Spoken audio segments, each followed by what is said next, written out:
Une sitcom légère sur une sorcière de banlieue, que pourrait-il bien se passer de travers? Beaucoup de choses, en réalité. Derrière les rires et les tours de magie, Ma sorcière bien-aimée cachait une ombre que peu de fans ont perçue. Le pilote a été lu le jour même de l'assassinat de John F. Kennedy. Pendant toute la durée de la série, la tragédie a frappé à plusieurs reprises. Plusieurs acteurs sont morts jeunes, parfois dans des circonstances mystérieuses ou bouleversantes. Très vite, des rumeurs ont commencé à circuler, la série serait maudite. Ajoutez à cela un épisode en blackface qui a pourtant remporté un prix, un changement d'acteur jamais expliqué et un divorce bien réel qui a discrètement mis fin à la série. Et soudain, ma sorcière bien-aimée semble bien moins innocente.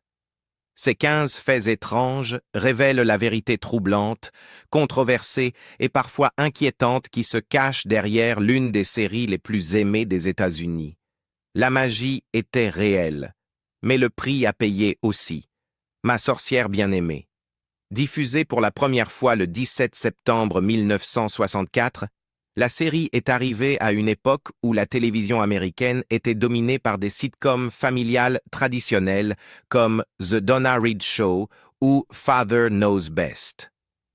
Mais Ma sorcière bien-aimée a renversé la formule, littéralement, en présentant une épouse de banlieue qui se trouvait être une sorcière.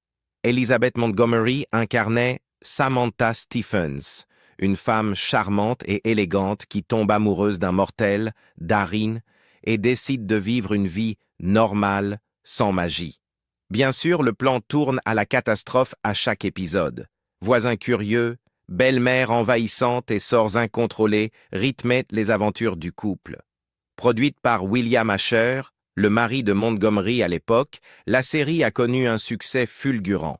Dès sa première saison, elle s'est classée numéro 2 des audiences Nielsen, juste derrière Bonanza. En 8 saisons, elle a diffusé 254 épisodes, passant du noir et blanc à la couleur dès la saison 3, signe d'un budget et d'un prestige en pleine expansion. Plus qu'un simple succès d'audience, Ma sorcière bien-aimée a marqué la culture populaire. Elle a injecté une touche de fantastique dans la sitcom domestique et remis en question les rôles de genre et le conformisme de l'Amérique d'après-guerre. Samantha, douce et polie en apparence, représentait une femme puissante forcée de cacher sa véritable nature. Une métaphore que les féministes, les publics marginalisés ou quiconque se sentait contraint de rentrer dans le moule n'ont pas manqué de relever.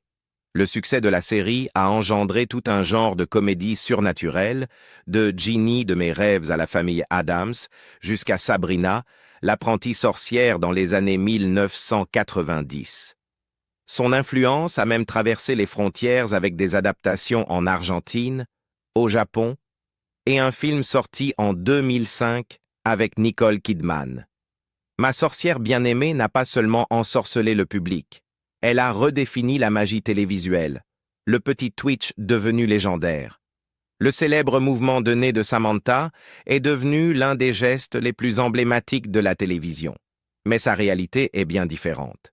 Contrairement à ce que croyaient les spectateurs, Elizabeth Montgomery ne remuait pas réellement son nez. C'était en réalité un léger mouvement de sa lèvre supérieure, une habitude nerveuse qu'elle avait dans la vie courante. William Asher, son mari et réalisateur de la série, remarqua ce tic au début du tournage et décida d'en faire un signe magique. Les monteurs y ajoutèrent un petit son et un zoom rapide, créant l'illusion d'un twitch surnaturel. Le résultat, de l'or télévisuel. Les fans étaient fascinés par ce geste au point de demander à Montgomery de le refaire en public, ce qu'elle ne pouvait pas vraiment faire sans l'aide du montage. Malgré tout, ce petit mouvement devint la signature de Ma sorcière bien-aimée, une chanson à paroles cachées. Tout le monde reconnaît le générique jazzy et entraînant de la série, mais peu savent qu'il existait avec des paroles. Écrite par Howard Greenfield et Jack Keller, la version chantée fut enregistrée en 1965 par le crooner Steve Lawrence dans un style lounge élégant. Les paroles racontaient une romance ensorcelante, Bewitched, bewitched, you've got me in your spell. Mais les producteurs craignaient que la chanson ne détourne l'attention du public et décide finalement de ne garder que la version instrumentale, préservant ainsi le mystère du générique, la statue de Salem. En 2005, la chaîne TV Land fit ériger une statue en bronze de Samantha Stephens au cœur de Salem, Massachusetts. Assise sur un croissant de lune, souriante, elle rendait hommage à l'un des personnages les plus emblématiques de la télévision. Mais l'initiative divisa la population. Certains habitants, notamment des historiens locaux, jugèrent la statue déplacée. Selon eux, elle banalisait la tragédie des procès en sorcellerie de 1692 où 20 innocents furent exécutés. Associer une figure fictive et joyeuse à un passé si sombre paraissait irrespectueux. Malgré la controverse, la statue trône toujours à Lapin Park. Pour les touristes et les fans, elle reste un symbole, à la fois d'enchantement et de controverse. La malédiction de ma sorcière bien-aimée. Une étrange ombre semblait planer sur ma sorcière bien-aimée dès le tout début. Le casting s'est réuni pour sa toute première lecture de script le 22 novembre 1963, le jour même où le président John F. Kennedy a été assassiné à Dallas. L'équipe aurait appris la tragédie en pleine séance. Le tournage fut immédiatement interrompu et beaucoup se souviennent encore du silence glaçant qui envahit le studio cet après-midi-là. C'était un jour de deuil national, mais pour l'équipe de ma sorcière bien-aimée, il marqua aussi le premier d'une longue série de coïncidences troublantes. Au fil des années, les tragédies du monde réel semblaient se mêler sans cesse à la production. En avril 1968, alors que la saison 4 était en tournage, Martin Luther King Jr. fut assassiné à Memphis. 2 mois plus tard, Robert F. Kennedy fut tué à Los Angeles, à moins de 30 kilomètres des studios où la série était tournée. À chaque fois, l'équipe interrompit le travail pour observer un moment de silence. Pour certains, c'était comme si les heures sombres de l'histoire suivaient la série partout où elle allait. Puis vinrent les drames personnels. Alice Pierce, la première interprète de la voisine curieuse Gladys Kravitz, luttait en secret contre un cancer des ovaires en phase terminale pendant la saison 2. Elle mourut peu après la fin du tournage en 1966, à seulement 48 ans. 2 ans plus tard, Marion Lorne, la tante Clara, aussi maladroite qu'adorable, s'éteignit soudainement avant la 5e saison. Toutes deux reçurent un Emmy à titre posthume. Dick York, le premier Darrin Stephens, dut quitter la série en 1969 à cause d'une maladie grave et mourut dans la misère en 1992, à 63 ans. Même Elizabeth Montgomery, l'étoile radieuse de la série, succomba à un cancer en 1995, à seulement 62 ans. Avec le temps, les fans commencèrent à murmurer au sujet d'une soi-disant malédiction de ma sorcière bien-aimée. Une succession de morts prématurées, de maladies et de coïncidences étranges. Qu'il s'agisse d'un simple hasard ou de quelque chose de plus surnaturel, la magie de la série semblait toujours porter avec elle un frisson inquiétant. Le secret tragique d'Alice Pierce. Alice Pierce, qui incarnait la voisine indiscrète et hystérique Gladys Kravitz, est devenue l'un des personnages les plus aimés et les plus inoubliables de ma sorcière bien-aimée. Un parfait mélange de curiosité maladive, de nervosité et de tendresse. Mais ce que le public ignorait, c'est que derrière son humour et ses mimiques exagérées, Pierce se battait silencieusement pour sa vie. Avant même de rejoindre la série, Alice avait reçu un diagnostic fatal. Un cancer des ovaires incurable, détecté au début des années 1960. Une opération avait prolongé sa vie, mais les médecins lui avaient clairement dit qu'elle ne guérirait pas. Refusant de se laisser abattre, elle accepta le rôle de Madame Kravitz en 1964, se plongeant corps et âme dans le travail avec l'énergie comique qui avait fait d'elle une vedette de Broadway et des cabarets new-yorkais. Son personnage devint vite culte. La commère du voisinage qui aperçoit toujours les tours de magie de Samantha, sans jamais être crue par son mari, Abner. Ce que les téléspectateurs ignoraient, c'est que nombre de ces scènes furent tournées alors qu'Alice souffrait atrocement. Elle cacha sa maladie à l'équipe, craignant d'être remplacée si la vérité éclatait. Elizabeth Montgomery confia plus tard que personne ne soupçonnait son état, car Alice ne s'est jamais plainte une seule fois. Elle souriait toujours. À mesure que son état empirait pendant la saison 2, Pierce continua de tourner jusqu'à ce qu'elle soit physiquement incapable de se tenir debout. Sa dernière apparition à l'écran fut diffusée quelques mois avant sa mort, survenue le 3 mars 1966. Elle n'avait que 48 ans. La communauté télévisuelle lui rendit hommage en lui décernant à titre posthume l'Emmy Award de la meilleure actrice dans un second rôle comique. Elizabeth Montgomery le reçut en son nom, la voix tremblante d'émotion. Ce fut un moment à la fois déchirant et magnifique. L'hommage à une actrice dont l'humour, la grâce et le courage silencieux avaient donné à ma sorcière bien-aimée son humanité la plus profonde. Le secret des jumelles. Peu de spectateurs le savaient à l'époque, mais l'un des bébés les plus célèbres de la télévision n'était pas joué par une seule enfant, mais par deux. Pour incarner Tabitha Stephens, la fille de Samantha et Darin, la production fit appel à des jumelles identiques, Erin et Diane Murphy. Cette pratique était courante dans les années 1960 pour contourner les limites imposées au temps de tournage des enfants. Diane et Erin se partageaient les scènes selon leur humeur du jour. L'une souriante, l'autre grognon, selon la légende du plateau. Au fil des saisons, Erin finit par incarner seule le rôle, devenant le visage officiel de Tabitha que tout le monde se souvient avoir vu grandir. Mais derrière cette décision se cache aussi une part de tension familiale. Diane, écartée progressivement du tournage, aurait longtemps souffert d'être l'autre jumelle effacée de la gloire de sa sœur. Ce double jeu à l'écran et dans la vie ajouta, encore une fois, une nuance étrange à la magie de ma sorcière bien-aimée.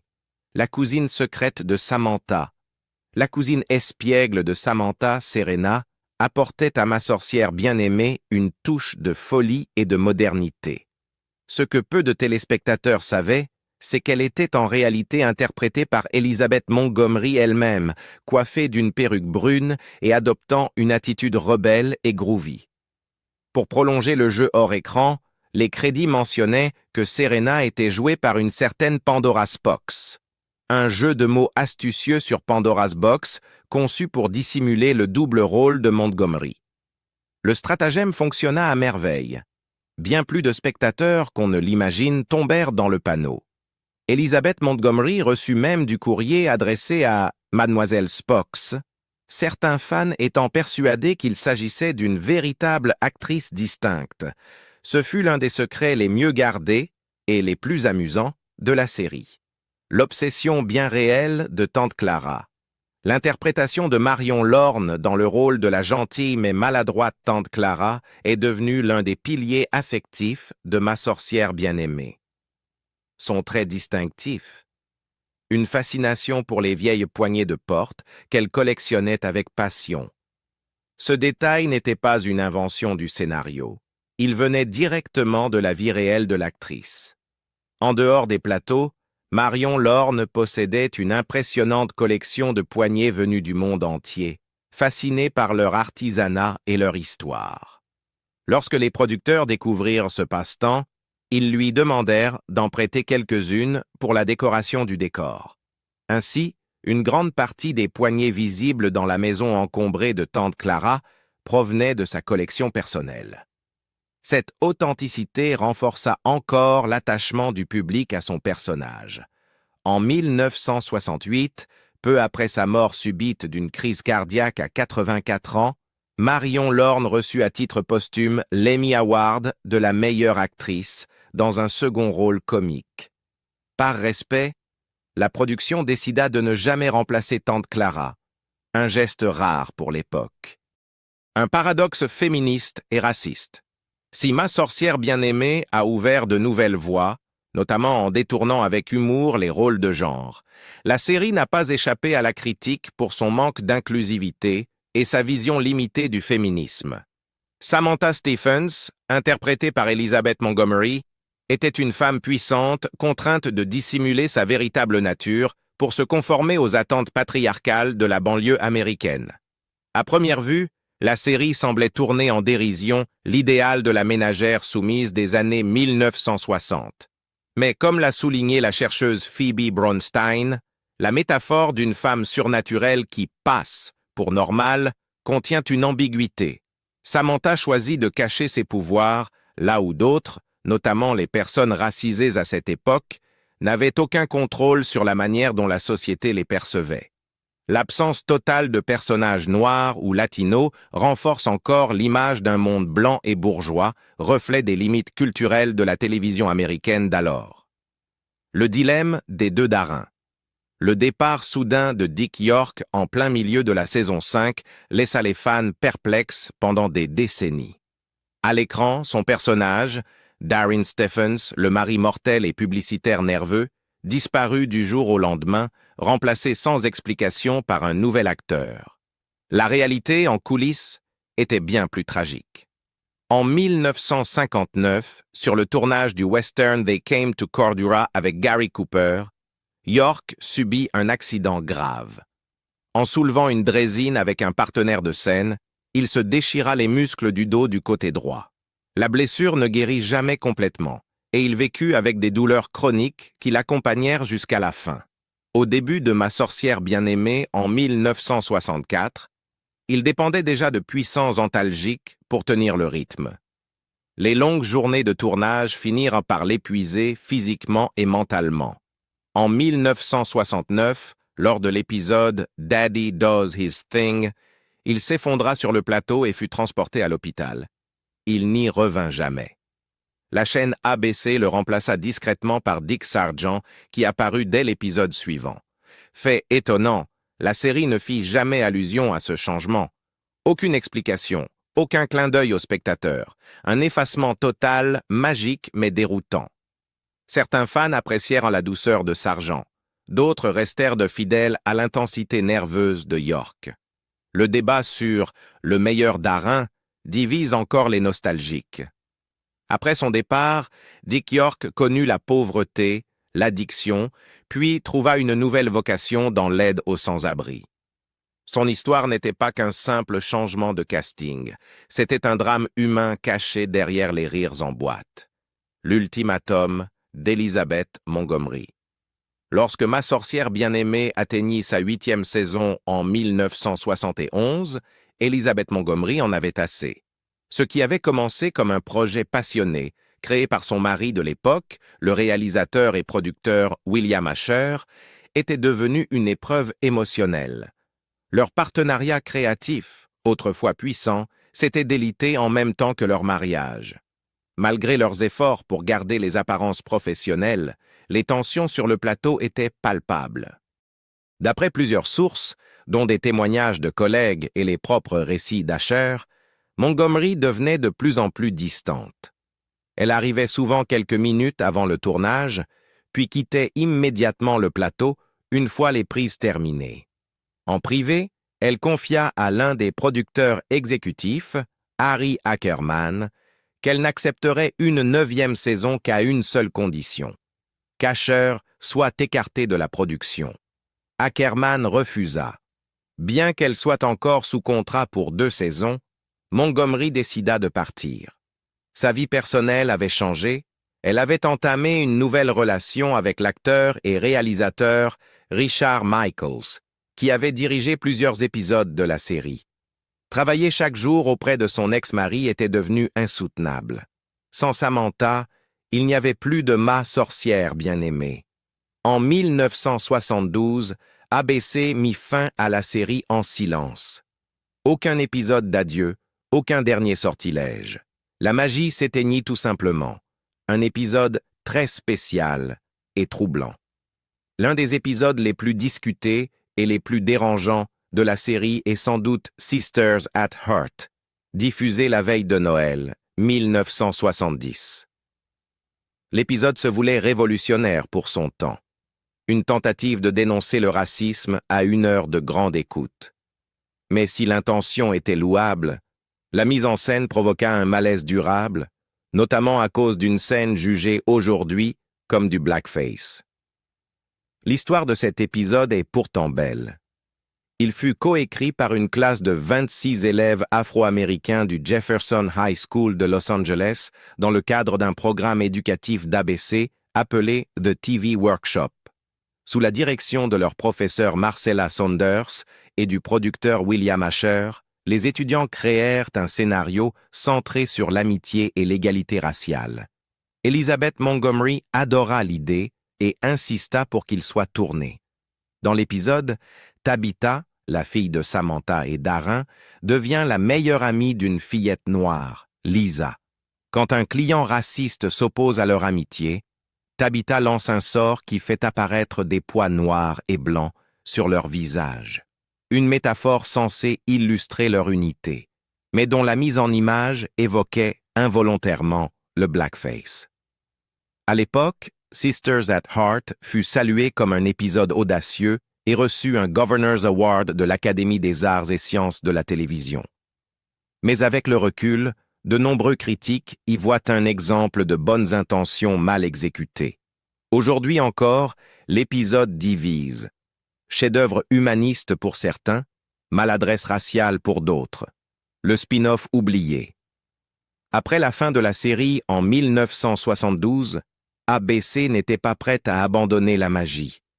La chaîne lança l'idée d'un spin-off centré sur Tabitha Stephens, désormais adulte et tentant de gérer ses pouvoirs sans sa mère. Mais le projet connut de nombreux errements. Le ton oscillait entre comédie légère et soap surnaturelle. Elizabeth Montgomery refusa d'y participer et la mort d'Agnes Moorehead priva la production d'un autre pilier essentiel. Le concept fut mis de côté, jusqu'en 1977, où une nouvelle version vit le jour, sobrement intitulée Tabitha, avec Lisa Hartman dans le rôle principal. Le résultat, une confusion totale.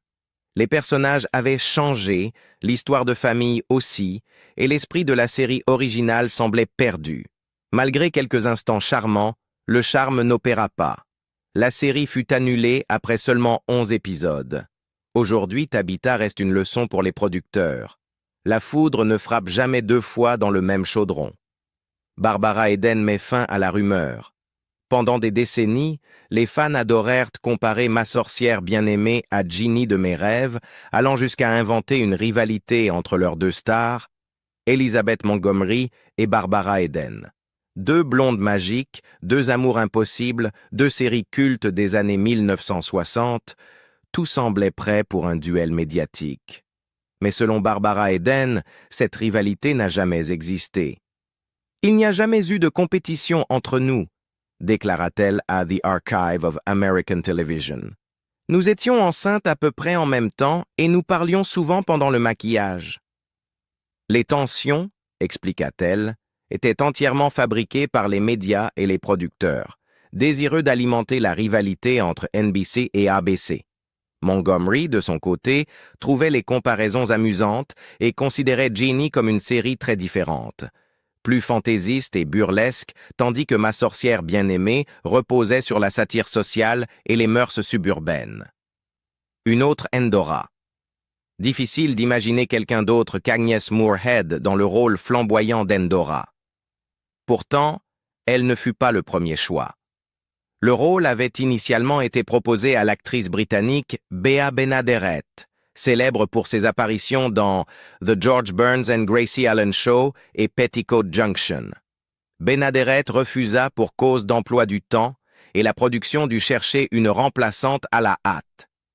Agnes Moorehead, comédienne shakespearienne et 4 fois nommée aux Oscars, fut alors engagée.